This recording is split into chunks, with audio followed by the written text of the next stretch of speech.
कहानी का नाम लाल गुलाब। बरसों बरस बीत गए, बचपन कब का पीछे छूट गया। स्कूल ही क्या, वो शहर, वो राज्य भी अब तो छूटे वर्षों गुजर गए। मेरे पिताजी सरकारी नौकरी में अधिकारी थे। अक्सर ही तबादले होते रहते थे और शहर के साथ ही हमारा स्कूल भी बदल जाता था। एक तो मैं बचपन से ही अत्यंत मृदुभाषी थी। उस पर हमेशा स्कूल बदलते रहना, बस इसी वजह से कभी मैंने अपनी कक्षा के सहपाठियों से घनिष्ठता बढ़ाने की सोची तक नहीं। स्कूल की शॉर्ट रिसेस में जब सब मिलजुल कर टिफिन खाते थे तो मैं चुपचाप एक कोने में बैठकर फटाफट टिफिन खत्म कर उठकर क्लास में आकर बैठ जाती थी। मैं 9वीं कक्षा में पहुंची तब पिताजी का ट्रांसफर जयपुर में हो गया। जयपुर पहुंच के वहां जब मेरा एडमिशन हुआ तब अगस्त माह खत्म होने वाला था। मैं जिस दिन पहली बार अपने स्कूल पहुंची तो देखकर अच्छा लगा कि बहुत बड़ा स्कूल था। वो government girls higher secondary school. मेरी क्लास में लगभग सभी लड़कियां आपस में एकदम मिलजुल के रहती थी, लेकिन मैं वहाँ नई होने की और अंतर्मुखी स्वभाव के कारण कभी किसी से घुल मिल नहीं पाती थी। मैं अपनी क्लास का पता लगाकर बैग रखने लगी तो वहाँ मौजूद लड़कियां मुझे अजनबी नजरों से घूरने लगीं। पर तभी प्रार्थना की घंटी बज गई और हम सब प्रार्थना करने चले गए।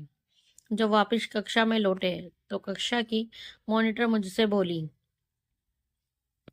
इस क्लास की तो सभी सीट फुल हैं, सब लड़कियों की जगह फिक्स है, अब तुम्हारे बैठने के लिए बेंच नहीं है। तभी एक लड़की पीछे से बोली, यहाँ तो मैं अकेली ही बैठती हूँ, ये मेरे पास बैठ जाएगी। मैंने नजर उठाकर उस लड़की की ओर देखा। वो आखिरी बेंच पर अकेली ही बैठी थी। शक्ल सूरत से ही समझ आ रहा था कि वो ग्रामीण परिवेश की है। मैं बड़ी उपेक्षा से अपना बैग लिए उसके पास तो बैठ गई, पर उसकी मित्रता भरी मुस्कान को सिरे से नकार दिया और मौन बैठी रही। जब हमारी क्लास टीचर आई तो उन्होंने मेरा परिचय पूरी क्लास से कराते हुए कहा, ये राधिका तिवारी है, तुम सबकी नई सहेली। उम्मीद है तुम सब इसे अपनी नई सहेली बनाओगे। धीरे धीरे जब कक्षा की लड़कियों को पता लगे कि मेरे पिताजी एक उच्च अधिकारी हैं तो वे मेरी दोस्ती के लिए उत्सुक हो उठी। मैंने एहसान दिखाते हुए कुछ लड़कियों के ग्रुप के साथ टिफिन खाना मंजूर कर लिया। पर जब भी मेरे बेंच में बैठने वाली वो सीधी सी लड़की मुझे अपने साथ टिफिन शेयर करने को कहती तो मैं बड़ी उपेक्षा से उसकी दो सूखी रोटियों और अचार को मुंह देख पिचका कर अपना टिफिन लिए दूसरी लड़कियों के साथ चल देती।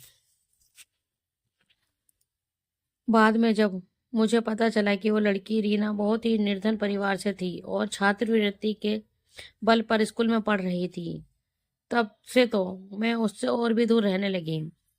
एक दिन रीना बड़ी ही खुशी खुशी मुझसे बोली, कल मेरा जन्मदिन है, कल मैं तुम्हारे लिए अपनी माँ के हाथ का बना मालपुआ लाऊंगी।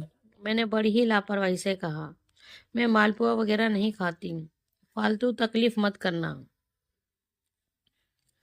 जब दूसरे दिन रीना क्लास में आई तो हमारी क्लास टीचर ने सब लड़कियों को उसे जन्मदिन की बधाई देने के लिए कहा। सबने औपचारिक बधाई दे दी और अपने से में मस्त हो गए। जब शॉर्ट रिसेस हुई और सब लड़कियां बैग से अपना अपना टिफिन निकालने लगी तो रीना एक बड़े ही अनुग्रह से बोली, लो ना, देखो तो जरा, सचक करिए मालपुआ, तुम्हें तो जरूर अच्छा लगेगा, पर मुझे तो जाने किस बात की अकड़ थी। मैंने सीधे से कह दिया, देखो रीना, तुम्हारा जन्मदिन है, तुम ही खाओ, और हाँ, ये मैंने तुम्हारे लिए उपहार लाया। ये कहते हुए मैंने उसे अपने कंपास से निकालकर एक कीमती फाउंटेन पेन पकड़ा दिया। पेन देख रीना खुशी से झूम उठी, फिर बोली, पर ये तो बहुत कीमती है। मैं बड़ी शान से बोली, कोई खास कीमती नहीं है, तुम रख लो इसे। फिर कुछ दिनों बाद संयोग से मेरा जन्मदिन आया। मैंने अपने जन्मदिन पर बढ़िया सी ड्रेस पहनी और पूरी क्लास के लिए चॉकलेट लेकर गई। जब सब लड़कियां को मैंने चॉकलेट दिया तो सब ने मुझे बधाई दी। जब मैं अपनी बेंच पर आकर बैठी तो रीना ने मुझे एक लाल गुलाब देते हुए कहा, यह तुम्हारे लिए लाई हूँ। मैंने ये पौधा अपने हाथों से लगाया था और ये उस पौधे पर खिला पहला गुलाब है। मैंने सूखे स्वर में थैंक यू बोला और चुप होकर बैठ गई। वो गुलाब मैंने यूं ही वो एक पुस्तक के अंदर रख दिया और भूल गई। कुछ ही दिन बाद ही मेरे स्कूल में इंस्पेक्शन था। सबको फुल ड्रेस में आने की सख्त वार्निंग दी गई थी।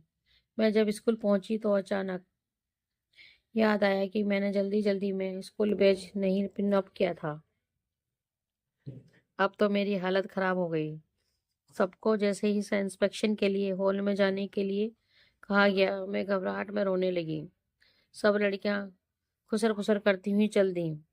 किसी ने भी मेरी तरफ ना तो ध्यान दिया और ना ही रोने का कारण पूछा। तभी रीना दौड़कर मेरे पास आई और अपने शर्ट पर लगा बैज निकाल कर मेरे शर्ट पर लगा दिया। फिर धीरे से बोली, तुम रो मत, इसे पहन लो और जाओ इंस्पेक्शन के लिए। मैं आश्चर्य से उसे देखने लगी। फिर बोली, पर तुम्हें तो फिर पनिशमेंट मिलेगी ना। तो वो मुस्कुराकर कहने लगी, अपनी सहेली के लिए पनिशमेंट भी मिले तो कोई बात नहीं, पर मैं तुम्हें हमेशा हंसते हुए देखना चाहती हूँ, इसलिए अब जल्दी जाओ हॉल में। मैं स्तब्ध उसे देखती रह गई। अपने ऊपर इतनी शर्म आ रही थी कि लग रहा था इसी वक्त रीना के गले से लिपट कर उससे माफी मांग लूं। तभी मेरी क्लास टीचर आई और बोली, तुम्हारी मम्मी ने ये बैज भिजवाया है, तुम जल्दी में भूल गई थी।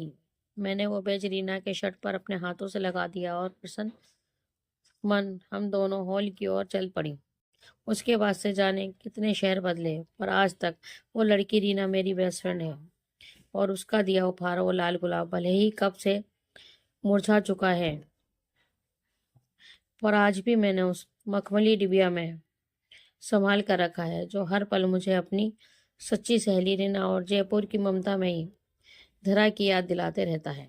दोस्तों, आपको हमारी ये कहानी कैसी लगी प्लीज़ हमें कमेंट में बताएं। अगर कहानी आपके दिल को छुए तो अपने दोस्तों के साथ शेयर करना और हमारे चैनल को लाइक एंड सब्सक्राइब करना ना भूलें। धन्यवाद।